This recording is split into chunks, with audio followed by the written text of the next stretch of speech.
Bom dia, Bina. Como está a sua atualização de software? Bom dia. Por enquanto, está tudo ok.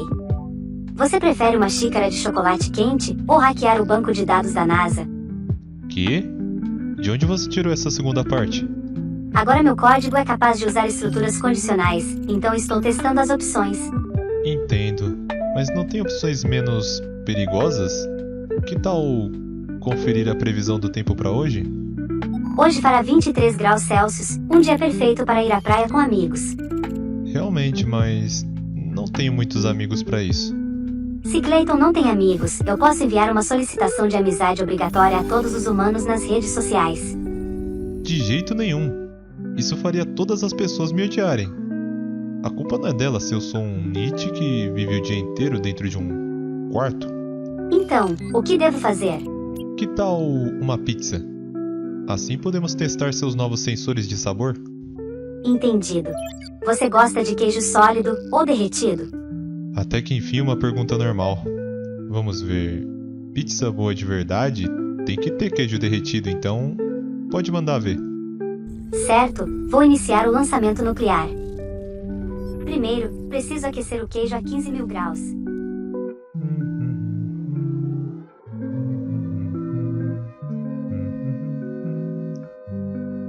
Pera. Vai iniciar o quê?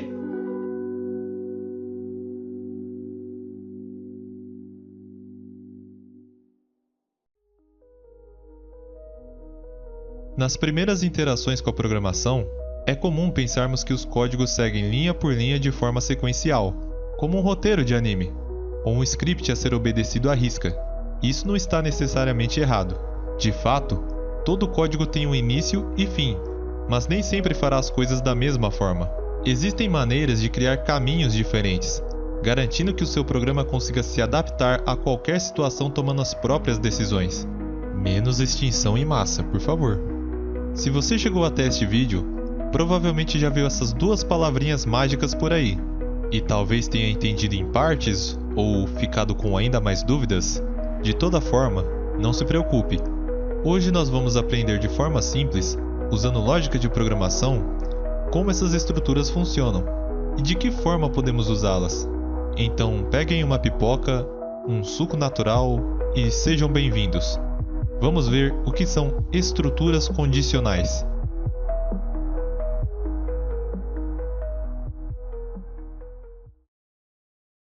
Condições simples. Para entender o if e else, primeiro precisamos recapitular algumas coisinhas do vídeo anterior. Meu inglês não é muito bom, então me desculpa se eu falar as palavras meio errado. A ideia de uma máquina começar a tomar decisões por conta própria surgiu na lógica booleana, criada por George Boole no século XIX. Boole inventou um sistema de álgebra que só usava dois valores, verdadeiro e falso, o famoso true e false, que você já deve ter ouvido em algum comentário ou gíria na roda de amigos.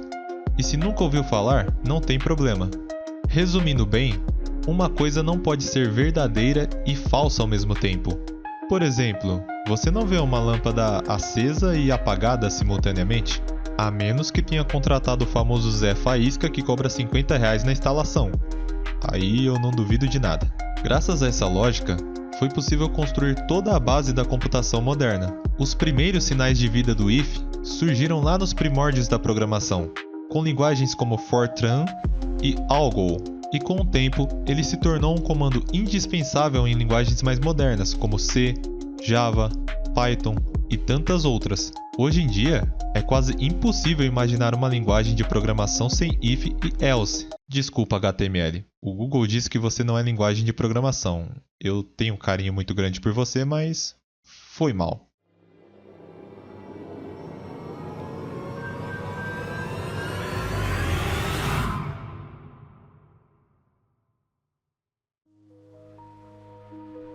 A estrutura do if e else é simples e costuma ser bem parecida em várias linguagens, mas é sempre bom estudar com calma a linguagem que estiver usando no momento, para evitar erros de sintaxe.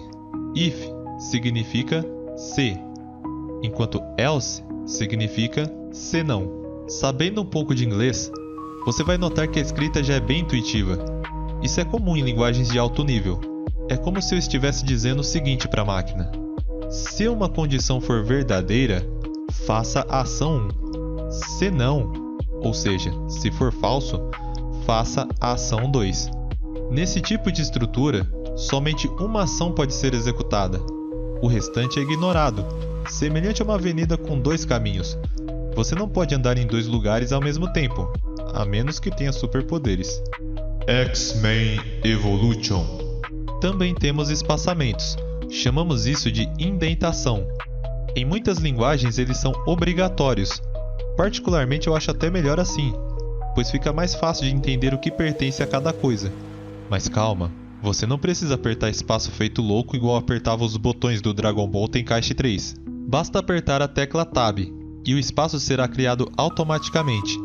Essa tecla é muito útil quando falamos de programação. Agora, que condição é essa? O que vai decidir qual dos 2 blocos será executado? Esse código está verificando a idade do usuário usando um operador relacional, que analisa se a idade é maior ou igual a 18. Se sim, então a condição é verdadeira, e tudo que estiver dentro desse bloco será executado. Se não, veremos a outra mensagem. É assim que a máquina toma uma decisão, levando em conta a condição que você definir. E falando em condições, vamos lembrar o que são cada um desses símbolos. Até hoje me lembro da primeira vez que a professora escreveu eles na sala de aula. Esses são os operadores de comparação, usados para verificar se valores são iguais, diferentes, maiores ou menores. Também podem ser usados para comparar textos ou objetos inteiros. Neste exemplo, o computador vai perguntar o nome do usuário. Lembra do input? É um comando que serve para receber uma informação. Se o nome recebido for Clayton, isso atenderá à condição do primeiro bloco. Então o computador vai dizer apenas a verdade, que o meu nome é lindo mesmo. Não? Deixa pra lá. Se for escrito qualquer outro nome, a mensagem será apenas um bom dia. Note as referências. Cada print está recolhendo o nome e usando diretamente na mensagem. Então, por mais simples que esse código seja, já tem muita coisa acontecendo aqui. Esses exemplos podem ter sido bobinhos, mas mostram de maneira intuitiva que podemos usar tanto números quanto textos. Mas claro que precisamos respeitar os tipos de dados. Você não pode comparar números inteiros com strings. Tudo que você fizer tem que seguir uma lógica que o computador seja capaz de entender. Agora, vamos ver 3 novos operadores lógicos, que vão deixar suas estruturas bem mais interessantes.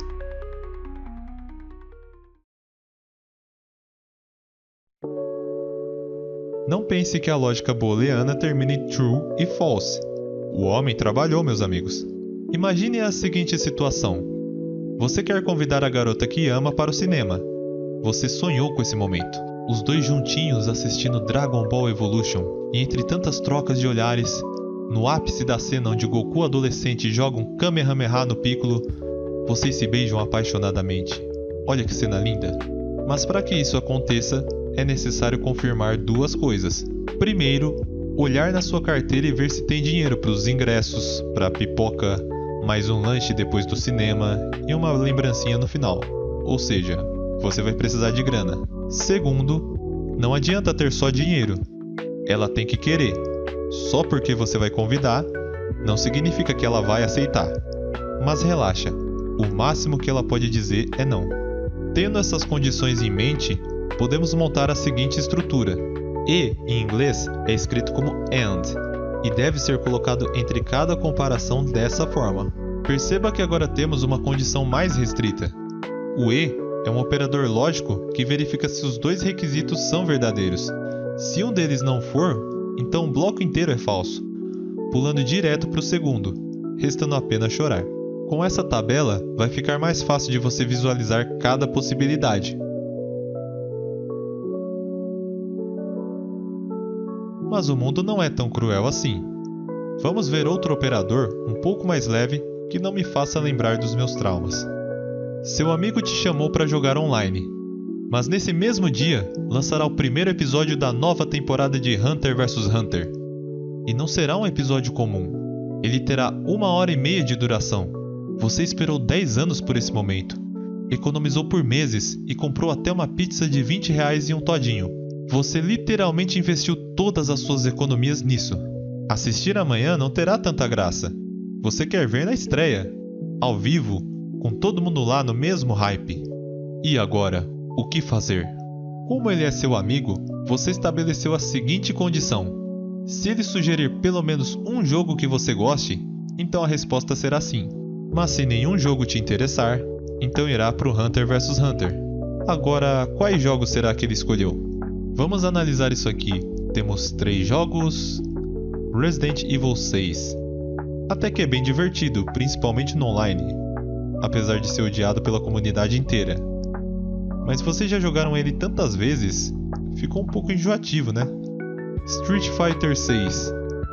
Esse jogo até que é bom, mas seu amigo é viciado e toda vez que vocês jogam ele faz combos infinitos e não deixa você nem reagir, então nem pensar. Opa, aqui temos algo interessante. Baldur's Gate 3.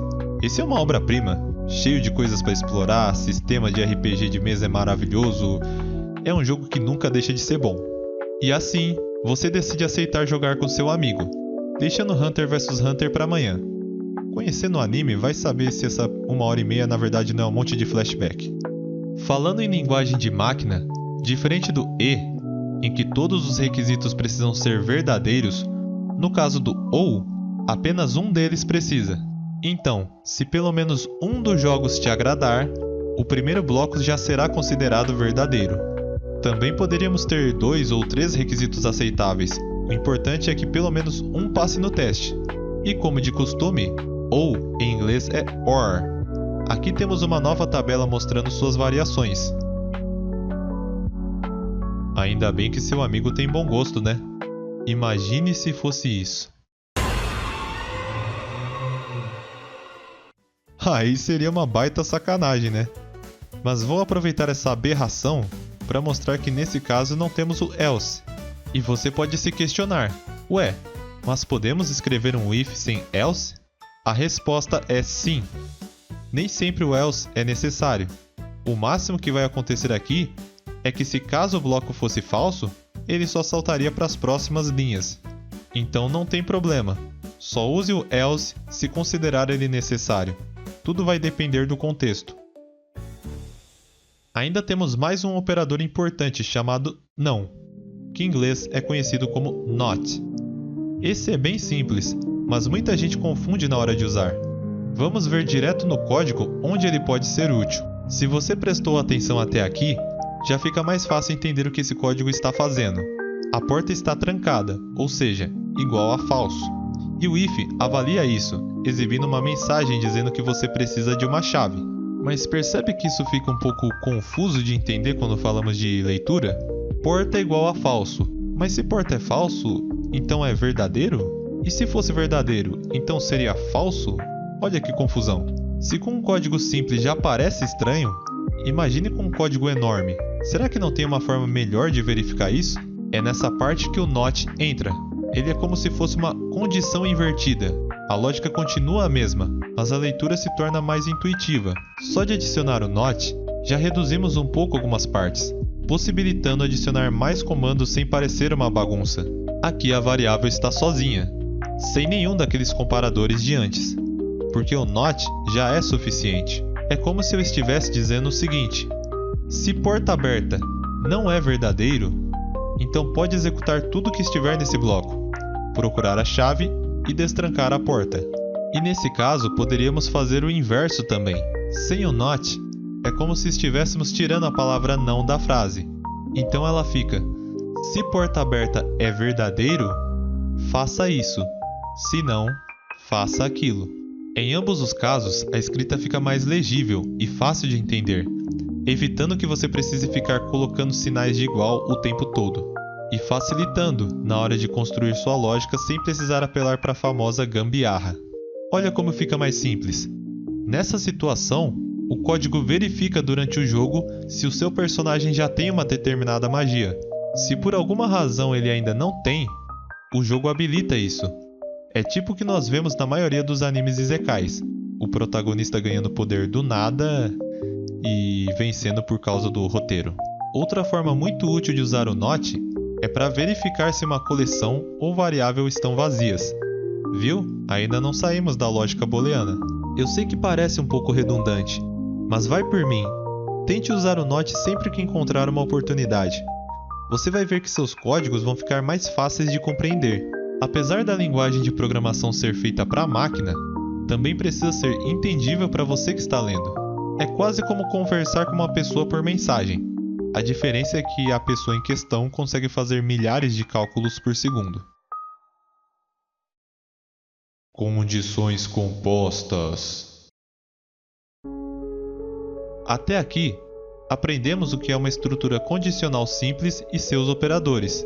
Mas ainda existe outro comando que deixa o nosso if e else mais completos. Veja a seguinte estrutura. Reparou que temos mais um bloco com uma nova condição? Conhecido como else if, esse comando nos dá a possibilidade de criar várias condições em uma única estrutura.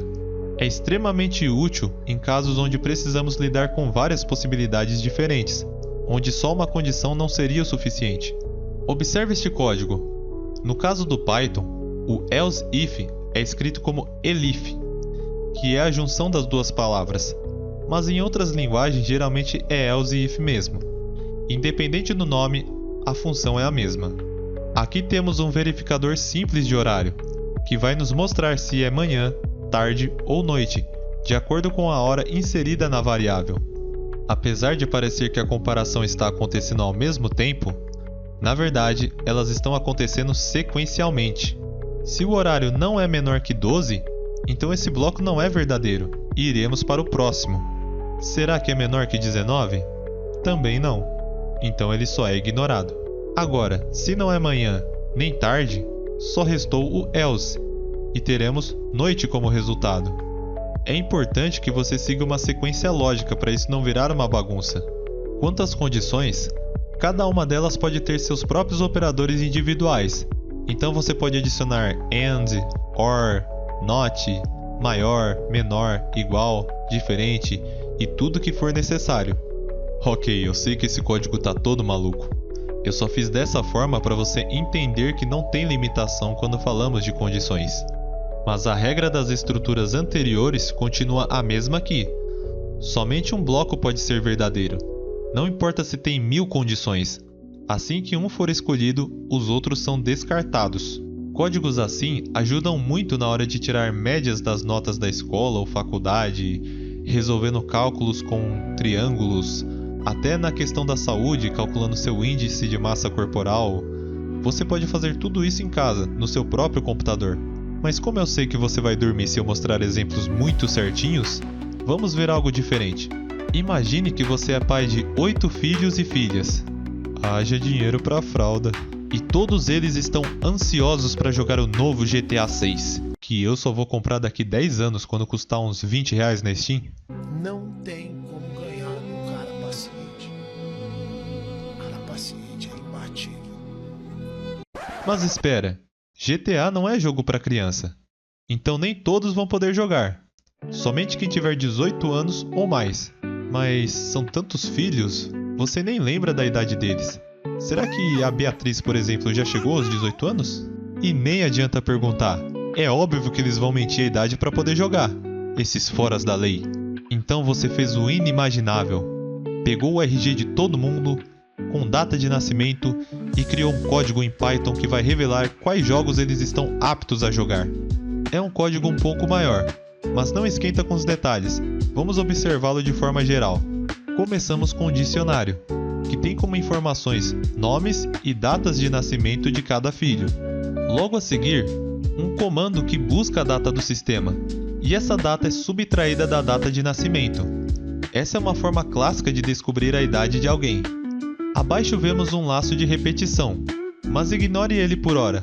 Foque na estrutura condicional. Ela é bem semelhante à anterior, a diferença é que tem mais condições.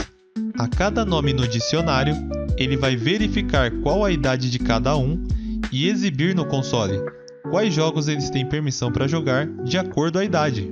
Uma dúvida comum que pode surgir é: e se um filho tiver 19 anos, por exemplo? Isso não atende todas as condições, já que 19 é maior que 18, 16 e 12? Ou seja, todos os blocos são verdadeiros? Essa é uma boa observação. Mas pense comigo, se a idade já é maior que 18, não tem por que o código continuar verificando os outros blocos. Só um pode ser verdadeiro, lembra? Então assim que o primeiro é escolhido, ele ignora o resto e faz a próxima verificação com outros filhos. Por isso a importância de montar uma estrutura corretamente. Mas isso você vai aprender melhor com tempo e prática. Enquanto o else está ali para garantir que aconteça alguma ação, caso nenhuma for verdadeira. Mas como vimos antes, nem sempre ele é obrigatório. Talvez vendo essa estrutura, você tenha lembrado da formatação condicional do Excel. E meu amigo, você acertou em cheio. Estamos fazendo exatamente a mesma coisa aqui. A diferença é que você está vendo o próprio código-fonte da coisa toda. E no caso do Excel, usaríamos VBA em vez de Python, mas a construção lógica é bem semelhante.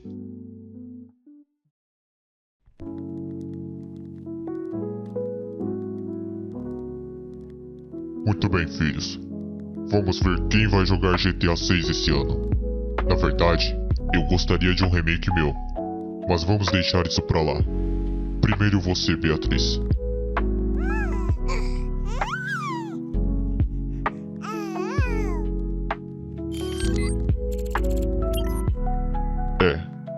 Você ainda é muito nova pra isso.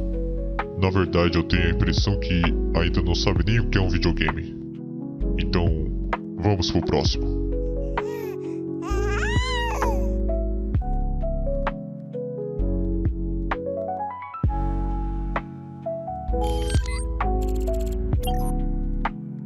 Muito bem, filho.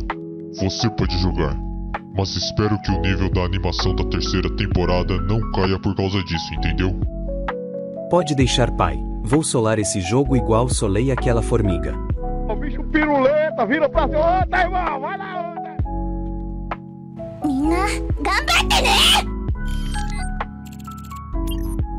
Aqui está dizendo que você só pode jogar Fortnite e Minecraft. Papai, pode me dar dinheiro para comprar skin? Claro, filha. Só toma cuidado para não comprar umas skins estranhas. Sabe como é? 30 anos? Filho, em vez de jogar GTA 6, acho que está na hora de casar e construir uma família, não acha? Papai, eu tentei, mas com o salário miserável que nos pagam, aluguéis caríssimos, arroz e feijão custando valores astronômicos, economia indo ladeira abaixo, a única coisa que consigo é juntar dinheiro para comprar ração pro Pikachu. Entendo.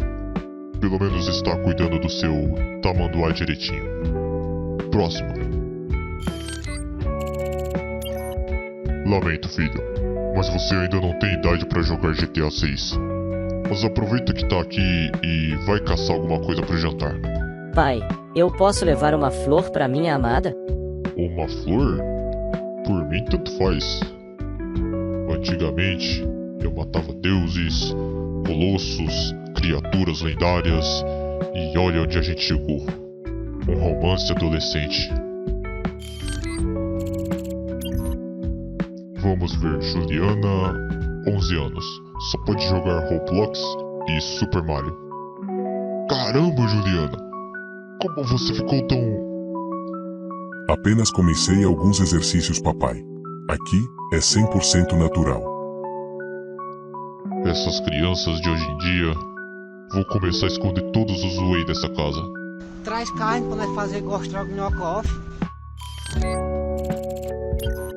Filho, aqui está dizendo que você só pode jogar jogos educativos e sem violência também. Comprei foi bandeja de ovo. Até caga-pinto. Oxi. Então tá. Acho que eu tenho que parar de apertar a bolinha em todo lugar.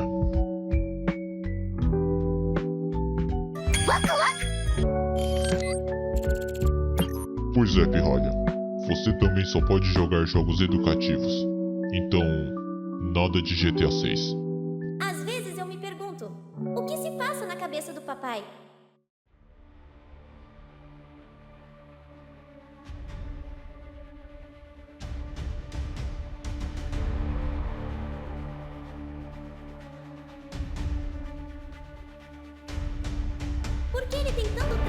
enigmas.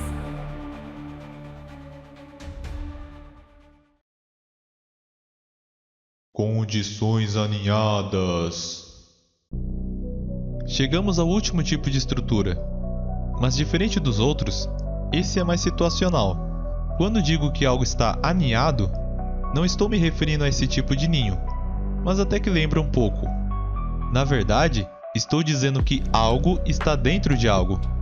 Então, sem muito mistério, é basicamente ifs dentro de ifs. Da mesma forma que as outras estruturas, essa também vai executar um bloco se ele for verdadeiro. Note que temos um novo espaço de indentação. É importante seguir essa regra para o código não dar nenhum tipo de erro. A cada nova camada de profundidade, adicionamos novos espaços. Até aqui não tem muita novidade. A diferença é que se o bloco é verdadeiro, então, em vez de uma ação, teremos uma nova verificação. Tente pensar nisso como se fosse um filtro, que vai removendo as partes que não queremos. Isso, de certa forma, ajuda a evitar linhas muito longas, cheias de condições. Mas não é só por esse motivo. Em certos casos, será a única forma da lógica funcionar. Aqui, o primeiro if verifica se a idade da pessoa é maior que 18 e se o gênero é feminino. Se nenhum dos requisitos for verdadeiro, o código pula direto para o else, exibindo acesso negado. Mudando os valores, imaginando que agora a pessoa tenha 23 anos, isso atende aos requisitos iniciais. Mas não acaba aí. A seguir tem outra verificação. Primeiro perguntando um tipo de senha e verificando na condição se essa senha inserida está no banco de dados, que no caso é essa lista com algumas letras. O in significa em. É o mesmo que dizer: o que a pessoa digitou está em códigos? Se sim, o acesso será permitido. Se não, acesso negado. Essa estrutura não funcionaria da mesma forma com apenas um if, pois repare que temos uma variável criada a partir da segunda verificação. Então é como se para a primeira condição, a variável ainda não existisse. Isso, de certa forma, agiliza o processo. Imagine que apareça uma pessoa que não atende aos requisitos iniciais. Não faria sentido perguntar um código de acesso tão cedo. Isso tornaria tudo mais demorado. Então, filtrando com condições aninhadas, aumentamos a eficiência e deixamos o código mais organizado. Mas cuidado, não crie muitas camadas de ifs, a menos que seja necessário. Apesar de funcionar, pode acabar ficando confuso. Busque sempre formas inteligentes de construir seu código. A vantagem da programação é que não existe só uma maneira de chegar no mesmo resultado. Se você praticar muito e buscar conhecimento, vai perceber que códigos de 100 linhas podem ser feitos em 50, ou de 20 linhas podem ser feitos em 10. Não estou dizendo isso para você competir com seu amiguinho quem faz código menor. A ideia é criar lógicas boas o suficiente para, se caso daqui um ano você voltar a conferir o código, ainda vai entender o que ele faz.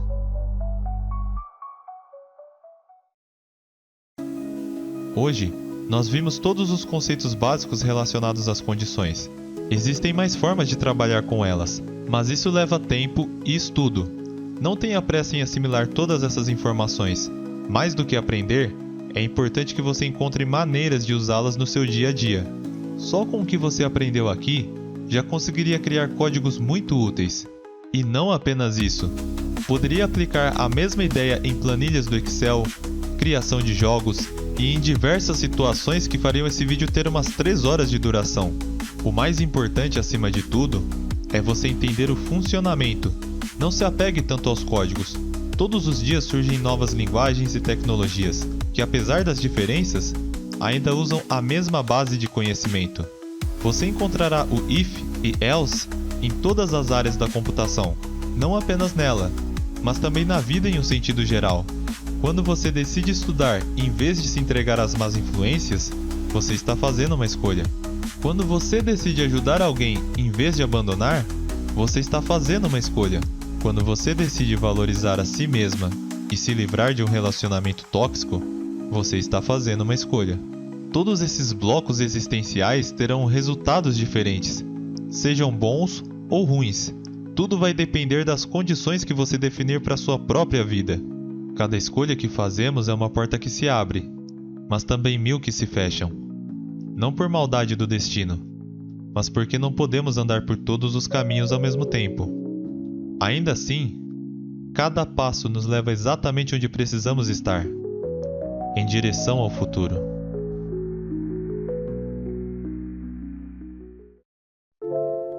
Enfim, finalizamos mais uma etapa dessa minissérie. Se você não viu os outros episódios, fique à vontade para conferir no meu canal. Todos seguem essa mesma pegada descontraída e cheia de informações.